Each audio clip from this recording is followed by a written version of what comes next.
यापूर्वी देखील मी भावना व्यक्त केलेल्या आहेत आणि आता या जोशी परिवार फॅमिली आहे, लेले आणि मोने हे नातेवाईकच होते आणि 3 फॅमिलीज गेल्या होत्या आणि त्यांच्या समोरचं सगळे घटनाक्रम त्यांच्या तोंडून ऐकल्यानंतर खरं म्हणजे शहारे अंगावर उभे राहतात।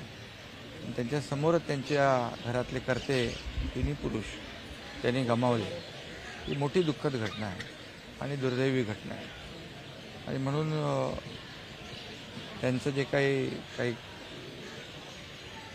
मुलांचं शिक्षणाचा विषय असेल किंवा ते आमचा राजेश कदम त्याच्या परिवारातलेच लोक आहेत सगळे, त्यामुळे शेवटी हे आपल्या परिवारातले लोक आहेत आणि त्यांना जेवढं काही सहकार्य करता येईल आणि त्यांच्या ज्या काही अडचणी आहेत त्याचा बोलणं मला योग्य वाटत नाही, परंतु एक कुटुंबातले आणि परिवारातलेच आमच्या फॅमिलीज आहेत असं करून आम्ही त्यांच्यासोबत आहोत, त्याच्या दुःखात देखील सहभागी आहोत। जोशी साहेब जे आहेत जे गेले ते तुमचं भाषण आवर्जून बघायचे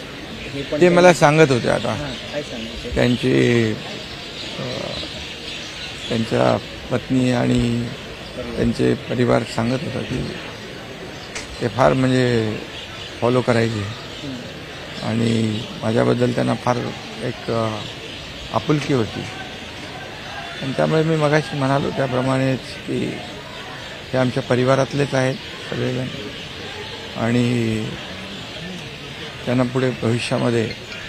आता कर्ता पुरुष त्यांच्यातला गेलेला आहे कुटुंब प्रमुख, त्यामुळे त्यांच्या ज्या काय पुढच्या ज्या अडचणी आहेत शिक्षणाच्या असतील आणखी काही असतील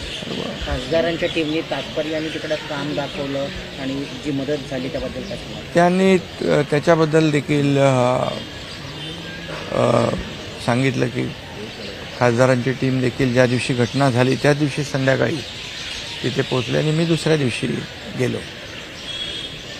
आणि त्यामुळे तिथले जे काही प्रसंग जो त्यांच्यावर ओढवलेला आहे हा अतिशय दुर्दैवी, दुसऱ्या कुणावर असा प्रसंग येऊ नये, त्यामुळे त्यांना हे जे काय ज्या फॅमिलीज आहेत त्यांच्या पाठीमागे शासन आहे, आम्ही स्वतः आहोत। मुख्यमंत्री महोदयांनी देखील भावना व्यक्त केल्या आहेत, सहकार्य देखील जे आहे ते करतोय आपण। तर आपण पाहिलं तर कुठेतरी गाव असेल, शेती असेल, आपण कुठेही जातात या ठिकाणी गेले तरी विरोधक जे आहेत ते तुमच्यावरती टीका करतात। आज त्याच्यावर मला बोलायचं नाही आहे, खरं म्हणजे आज दुःखाचा प्रसंग आहे, त्यामुळे कोणी कशावर टीका करावी